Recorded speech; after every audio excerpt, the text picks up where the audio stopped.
자, 막판 정리를 한번 하죠. 이게 수업 장려, 공부 장려 정리입니다. 막장 정리죠. 그렇죠. 일단 가장 골 때리는 게 그 무장투쟁 부분이죠. 여러분들이 이제 이 무장투쟁 부분이 제일 단체도 많이 나오고 복잡한 것들이 많이 언급이 됩니다. 그래서 이 무장투쟁 부분을 좀 따로 빼서 먼저 얘기를 조금 할게요. 일단은요, 여러분들이 기본적으로 봐둬야 할 것은요, 245쪽이에요. 교과서 245페이지에 보면 국외 민족운동이라고 나와 있어요. 1910년에 나라 밖에서 독립운동 기지, 독립을 위한 준비 이런 것들을 하는 시기가 있습니다. 그걸 좀 살펴보시고요.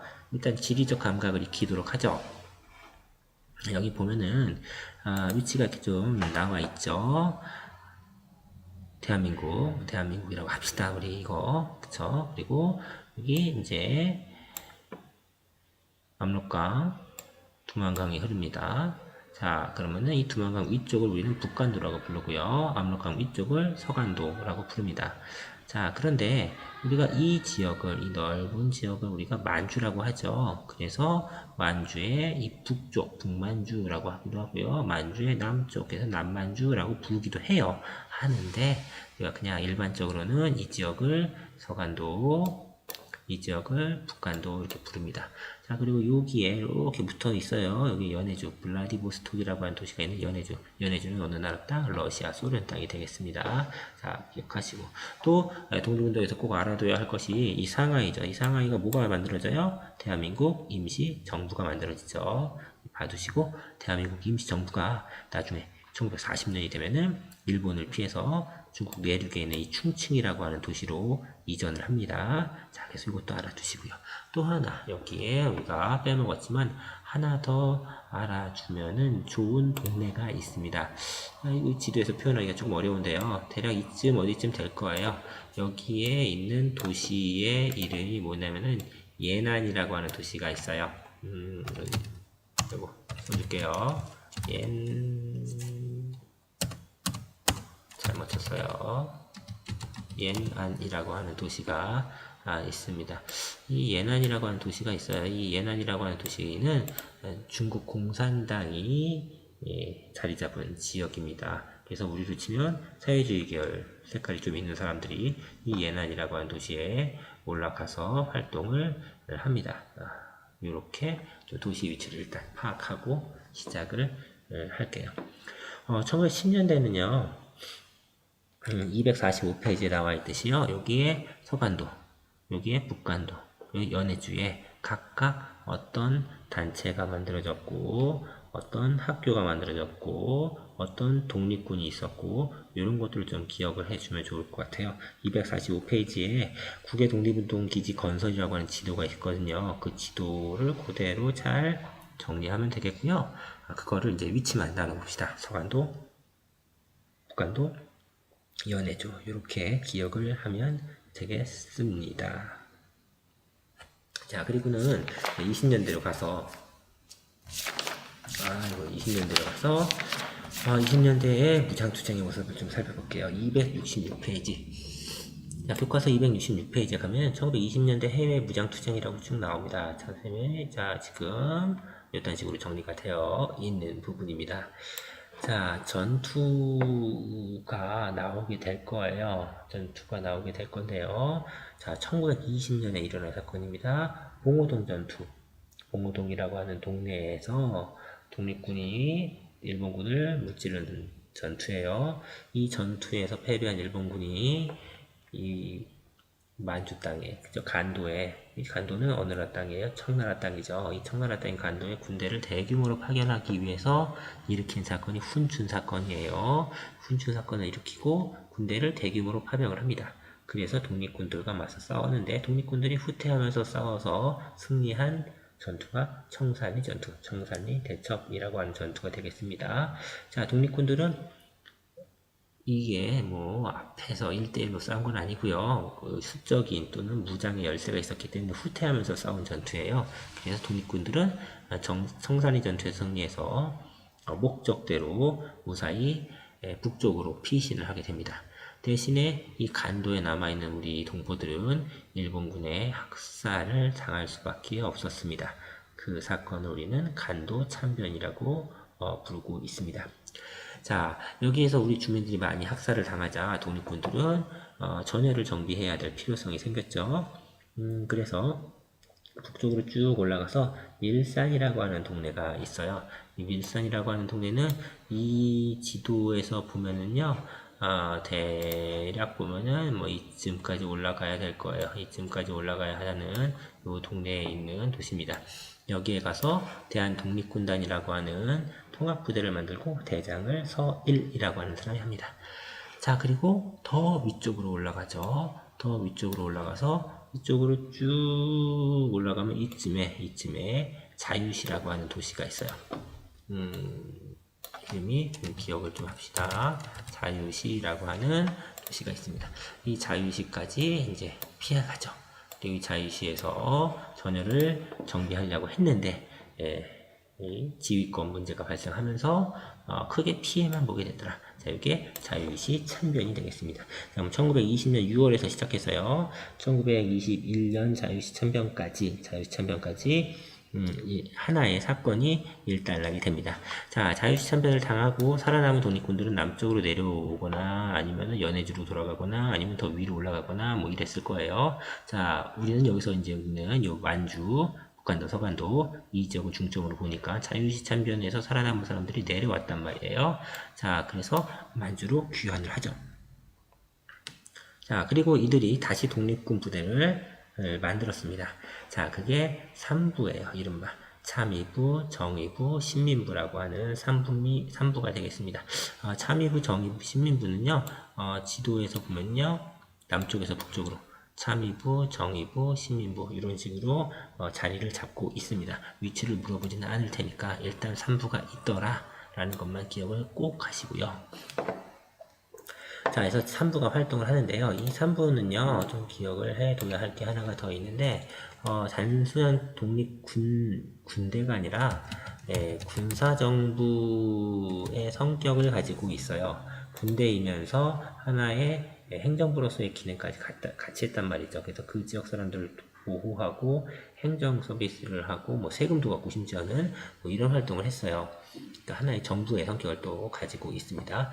자, 그리고 이 참의부는 임시정부와 연결된 독립군 부대다라는 사실도 같이 하나 기억을 하시고요. 참의부는 계속 중요하죠. 임시정부와 연결되어 있는 단체가 뭐냐? 참의부다라는 사실을 같이 기억을 하세요. 자, 3부 결성해서 활동을 또 하니까 일본 애들이 이걸 못살게 굴어야겠죠. 그렇죠? 자, 그래서 일본 애들이 독립군을 이제 방해하기 위해서 중국 애들과 협정을 하나 체결하는데 그것이 바로 미스야 협정이 되겠습니다. 268페이지 교과서 268페이지 맨 하단 활동하기 1번에 미스야 협정이 나와 있습니다. 미스야 협정에 따르면은 중국 애들이 우리 독립군을 잡아서 일본한테 넘기면요 돈을 줘요. 우리 활동이 어렵게 되겠죠. 자, 이런 것의 영향, 그리고 기타 등등의 영향으로 3부가 하나로 통합하기 위한 통합운동을 합니다. 그런데 통합을 하나로 완성하지는 못했고요. 두 개의 조직으로, 세 개에서 두 개의 조직으로 통합이 되죠. 자, 그래서요. 뭐 2부 통합이라고 되어 있는데 뭐 2부란 용어는 잘 쓰지 않아요. 그냥 통합이에요. 통합이고요. 하나는 남쪽에 남만주 지역의 국민부, 하나는 북만주 지역의 혁신의회로 재편이 됩니다. 3부의 사람들이 다 흩어져가지고요. 하나는 국민부, 하나는 혁신의회가 된 거예요. 자, 이 혁신의회는 1년간의 활동을 마치고요. 해산을 해요. 그리고 해산한 사람들이 다시 모여서 한국독립당이라고 하는 당을 만들고 이 한국독립당이라고 하는 당이 한국독립군이라고 하는 독립군 조직을 만들게 됩니다. 자, 한편 남쪽에 있었던 국민부는 조선혁명당이라고 하는 조직을 만들고 이 국민부는 해체되진 않아요. 그리고 이 조선혁명당이 조선혁명군이라고 하는 조직을 만듭니다. 이 조선혁명군의 지휘자 중에 한 명이 양세공이라는 사람이에요. 양자만 써놨죠? 양세공이라는 사람이고요. 한국독립군의 지도자는 이제 지청천이라는 사람이 되겠습니다. 그래서 1928, 29년이 되면은 1920년 봉오동 전투에서 시작돼서 대한독립군단으로 뭉쳤다가 자유시참변으로 다 흩어져 가지고 다시 산부를 만들었다가 그것이 다시 조선혁명당의 조선혁명군, 한국독립당의 한국독립군 이렇게 두 개의 독립군부대로 재편이 되더라. 이렇게 여러분들이 순서적으로 기억을 하면 되겠습니다.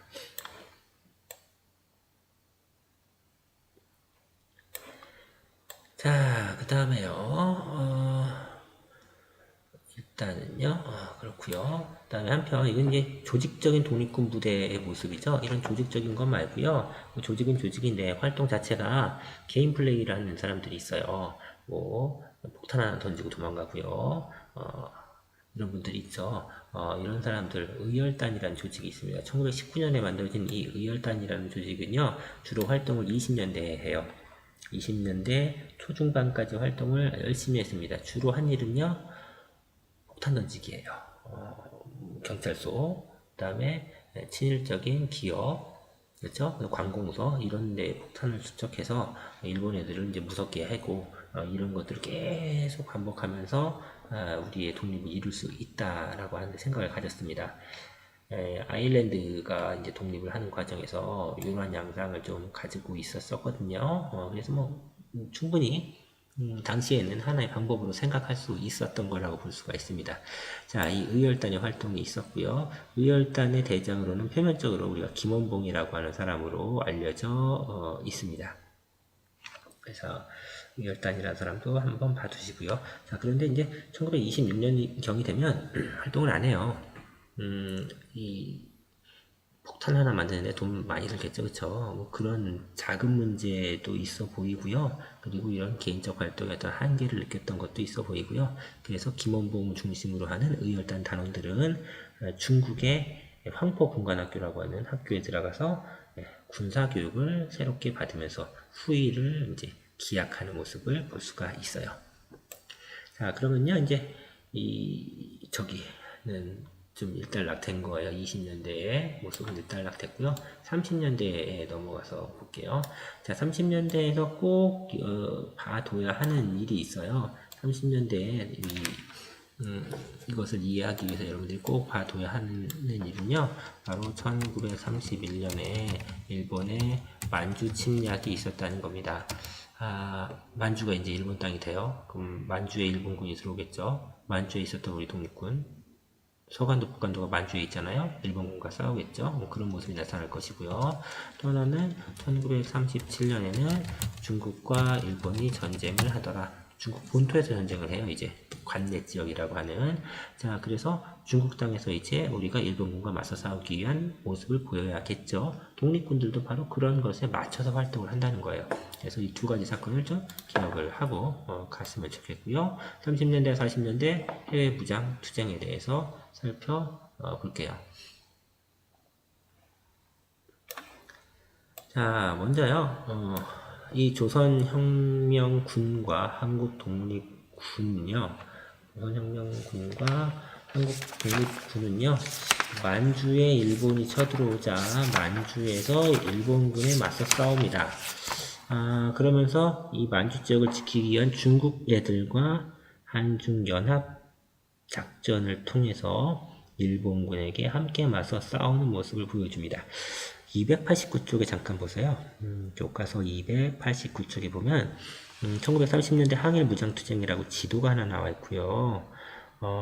압록강 바로 북쪽에 남쪽에 조선혁명군의 전투지역이 있고요. 그 다음에 두만강에서 쭉 북쪽으로 한참 올라가면 이 북만주 지역에 한국 독립군의 전투 지역이 표시가 되어 있어요. 그래서 남쪽에 조선혁명군 대장은 양세봉, 북쪽에 한국 독립군 대장은 지창천 이렇게 좀 같이 기억을 해두시고 전투 하나 정도는 좀 같이 기억을 했으면 좋겠어요. 영릉가 전투라든지 쌍성보 전투와 같이 대표적인 전투 하나는 꼭 기억을 하고 가면 좋겠습니다. 자, 이렇게 활동을 하다가 더 이상 활동이 어려워져요. 결국 만주를 일본이 차지하기 때문에. 그래서 한국 독립군은 서서히 중국 지역, 중국 관내 지역으로 이동을 하기 시작하고요. 그 다음에 조선혁명군은 양세봉 장군의 전사 이후에 세력이 약화되면서 일부는 이제 중국으로 관내로 들어가고, 남아있는 사람들은 남아서 계속해서 공산당 조직과 관련돼서, 중국 공산당 조직과 관련돼서 활동을 하게 됩니다. 자, 그러면 이제 만주 지역에서의 활동은 자, 일단락이 된 거고요.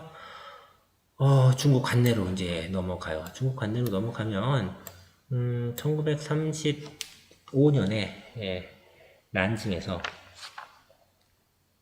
민족혁명당이라고 하는 조직이 만들어집니다. 1935년에 만들어진 이 민족혁명당은요, 여기에 얘네들 다 흩어져서 막 들어왔잖아요. 그쵸? 흩어져서 막 들어왔죠. 얘네들이 다 뭉친 거예요. 다 뭉쳐서 하나의 통일된 조직을 만든 거죠. 그래서 다 뭉쳐서 만들었는데요. 여기에 김구의 한국국민당은 참여하지 않습니다. 왜냐하면 사실상 이게 임시정부잖아요. 야, 임시정부가 있는데 너네가 왜 만드냐 이거죠. 그래서 참여하지는 않고요. 각자의 길을 갑니다. 자, 그래서 민족혁명당 중심으로 최대 조직이 꾸려지는데, 이 민족혁명당에 가담한 애들은요, 요런 애들이었어요. 조선혁명당 애들, 한국독립당 애들, 그 다음에 의열단 조직 애들, 이런 애들이었어요. 이게 인물이나 이런 게 그대로 일치하지 않습니다. 좀 다른 애들이에요, 사실상. 자, 그래서 이 내부의 주도권 싸움이 일어나고, 김원봉의 의열단 중심으로 민족혁명당이 운영되자 지청천이라든지 조소앙을 중심으로 하는 계열의 사람들은 빠져나와서 김구의 한국국민당과 힘을 합치는 모습을 보여줍니다. 자, 그리고 이 남아있는 김원봉은 민족혁명당을 중심으로 해서 조선민족전선연맹이라는 단체를 만들어요. 조선민족전선연맹이라는 단체를 만들고, 1937년에 중일전쟁이 일어나자 이 조선민족전선연맹에서 조선의용대라고 하는 군대를 만듭니다. 자, 조선의용대는 중국 관내에서 만들어진 최초의 독립군 부대가 되겠습니다. 만들 수 있었던 이유는요, 중국 정부가 허용을 해줬기 때문입니다. 자, 조선해병대는 초기 숫자가 100명이 채 안 됐어요. 때문에 하나의 전투부대로서 기능을 하기는 좀 어려웠고요. 그래서 후방에서 호로 신문이나 아니면 전방의 정찰 이런 것을 주로 했던 것으로 알려져 있습니다. 직접적 전투부대로서 처음에 편성된 건 아니었어요.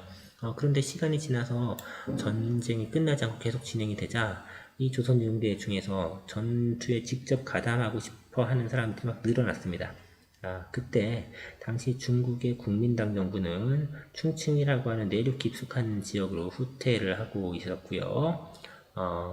중국의 공산당 정부는 예난이라고 하는 도시에서 항일전을 계속하고 있었어요. 그래서 조선의용대 사람들은 예난 지역에, 이른바 화북 지역이라고 불리는 중국의 북부 지역이에요. 여기에 가서 일본군과 맞서 싸우기 위해서 북상을 하기 시작하죠. 자, 그래서 이 조선의용대 중에서 북쪽으로 올라간 사람들을 조선의용대 화북지대라고 우리가 부르게 될 겁니다. 자, 이 조선의용대 화북지대가 다 올라가고요. 소수에 남아 있었던 조선의용대 사람들은 대장 김원봉을 중심으로 해서 남쪽에 대한민국 임시정부에 이제 가담을 하죠. 그러면서 대한민국 임시정부에서는 1940년 충칭에서 한국광복군이라고 하는 조직을 만듭니다.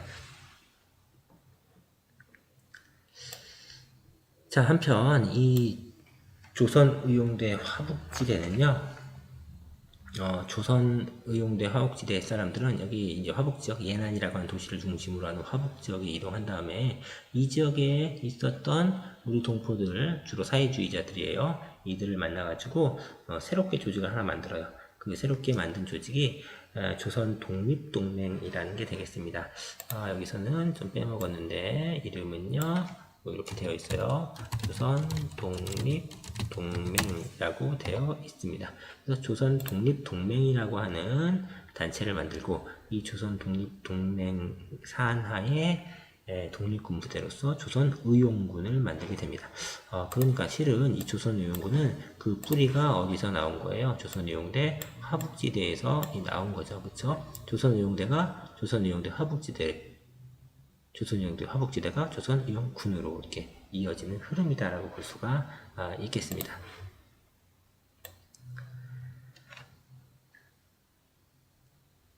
자, 한편요, 이 충충에 갔었던 한국 광복군 있죠. 이 사람들은 이제 뭐 일본군에게 선전포고를 하기도 하고요. 그다음에 영국군과 미국군과 연합작전을 실시하거나 준비하는 모습도 이제 보여주고 있습니다. 자, 그래요. 그렇고요. 자, 한편요, 이 조선혁명당의 조선혁명군, 한국독립당의 한국독립군이 한참 활동을 하고 이제 만주에서 빠졌다고 했잖아요. 100% 다 빠질 수가 없죠. 남아있는 사람들이 있었어요. 이 남아있는 사람들이 끝까지 일본에 저항하는 활동을 했었는데, 그런 사람들 우리가 동북항일연군이라고 불러요. 동북은 동북 쪽이란 뜻이에요. 중국의 입장에서 봤을 때 만주는 동북 쪽이죠. 거기에서 항일, 일본에 저항하는 연군, 군대, 연합 뭐 이런 뜻이죠. 그래서 자그마한 부대가 많아요. 얘네들을 다 부른 거고요. 동북항일연군은 대부분 중국인이에요. 대부분 중국인이고 이 중국인들 중심의 동북항일연군 중에 한 개의 부대에 우리 민족으로 구성된 부대가 있었다는 거죠. 이들이 활동을 했었습니다. 자, 이 모습은요. 289쪽에 항일 유격대의 활동이라고 하는 제목으로 언급이 되어 있습니다. 이 동북항일연군에 이 활동하는 사람과 그리고 국내와 연락이 되는 사람들, 이런 사람들이 모여가지고요, 단체를 하나 만드는데 그 단체의 이름이 조국광복회예요. 그래서 조국광복회라고 하는 조직을 만드는 모습도 볼 수가 있습니다. 그리고 이 조국광복회와 동북항일연군에 가담하고 있었던 우리 소수 유격대가 힘을 합쳐서 전투를 하나 했어요. 그 전투가 그 유명한 보천보 전투가 되겠습니다. 자, 이 보천보 전투는 아주 큰 전투는 아니었지만 1930년대 후반에 독립군은 아무도 없을 거라고 아주 그 의기소침해 있었던 우리 동포들에게 독립군이 살아있다는 것을 알리게 한 아주 큰 사건이 되겠어요. 그래서 이 동아일보 기자가 이 보천보 전투를 막 상세하게 보도를 하면서 우리 동포들에게 독립을 위한 꿈과 희망을 심어주게 되죠. 자, 하지만 이 전투 그리고 이 활동을 한 독립군 부대가 오래 활동할 수가 없었겠죠. 결국에는 일본의 이제 거센 반격으로 결국에는 이제 떠나게 됩니다. 주로 이제 연해주 지역으로 이동을 하게 되고요. 나중에 소련으로부터 보호를 받으면서 88 특별여단이라는 것으로 이제 재편이 되면서 보호를 받아요. 소련 애들이 이렇게 한 이유는요, 소련 애들은 이제 점령 지역이 되면요, 그 지역의 모든 기존의 권위나 조직을 다 없애버려요. 다 없애버리고 사회주의 조직을 만들기 위해서 사회주의자들을 심어놔요. 근데 이왕이면은 소련 사람이 가는 것보다는 그쪽 지역 현지인이 가는 게 좋겠죠. 그래서 이렇게 미래를 위해서 씨앗을 얘네가 심어놓는 거라고 볼 수가 있겠습니다. 자, 그래서 이렇게 하면은 이제 무장투쟁의 모습은 이제 얼추 다 봤고요. 한 가지 더 이제 봐야 할 거는 요거 임시정부 모습인데, 이건 나중에 임시정부 할 때 그때 같이 얘기를 좀 할 텐데요. 임시정부가 상태가 매우 어려워진 것은 국민대표회의의 실패 이후에 더욱더 그렇게 됐죠. 자, 기나긴 임시정부의 침체기가 있었고, 임시정부의 침체기를 극복하기 위해서 1926년에 만든 단체가 이른바 한인애국단이 되겠습니다. 한인애국단은 이봉창이나 윤봉길과 같은 사람들의 의거를 우리가 들 수가 있겠죠. 290쪽에 보면 만주사변 이후 중국 관내 민족운동이라고 해서요, 잠깐 나와요. 근데 이 윤봉길의 의거가 중요한 이유는 윤봉길의 의거로 중국 정부의 지원을 임시정부가 받기 시작합니다. 그래서 이후에 임시정부는 김구를 중심으로 해서 다시 세력을 만회하면서 한국 건국군 같은 군대도 만들고요. 대한민국 건국 강령과 같은 것도 만드는 그런 모습을 이제 보여주게 될 거예요. 이건 격가지였고요. 일단 오늘은 1920년 봉오동 전투에서 시작을 해서요. 1940년대 조선의용군과 한국광복군이라고 하는 두 개의 독립군 부대가 만들어지는 과정까지 살펴보면은 되겠습니다. 자, 독립군 조직에 대한 정리는 여기까지 할게요. 자, 끝.